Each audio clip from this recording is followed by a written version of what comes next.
закупкалар да. Мына даже бекер берген вакцинаны алдырып келе албайбыз, анткени тендер. Воздушный транспортта өзүнчө тендер, железнодорожный транспорт, автомобильный транспорт, а может пешком принесете тендер. Ушу тендердин баары абдан катуу кыйнап бүтө турган болуп калды бизди.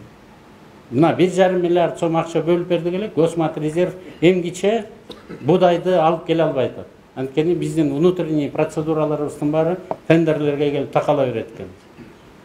Кайсы жерин тактап көрсөт, мындай көрсөт, тигиндей көрсөт, система иштебей калыптыр да. Колутубуздун баары байланып калыптыр.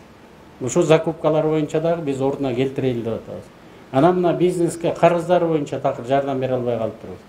Налог инспекциясы отсрочка берсе, банктын гарантиясы керек экен.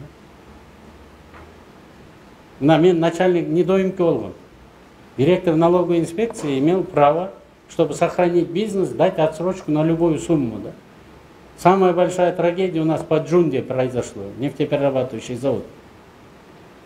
1 миллиард сомдон ашык салык төлөп аткан компанияны 32 миллион сомго претензиябыз бар деп маски шоу кылып, мындан 2 жыл, 3 жыл мурун. Жөн эле налоговый инспекция отсрочка берип коюп эле компанияны иштете бериш керек эле. Ошо ызычууда токтогон, андан кийин коронавирус бүгүнкү чейин токтоп турат. Элементарно, амне отсрочка берген жок эле десек, банковский гарантия керек эле.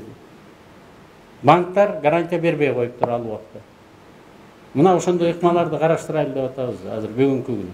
Анан жанагы эгерде кайсы бир бизнес карыздары чоңоюп кете турган болсо, же болбосо бюджетке карыз боло турган болсо, өзүнүн ыктыяры менен биз аларга дагы жардам бергенде ыкмаларды киргизели деп атабыз.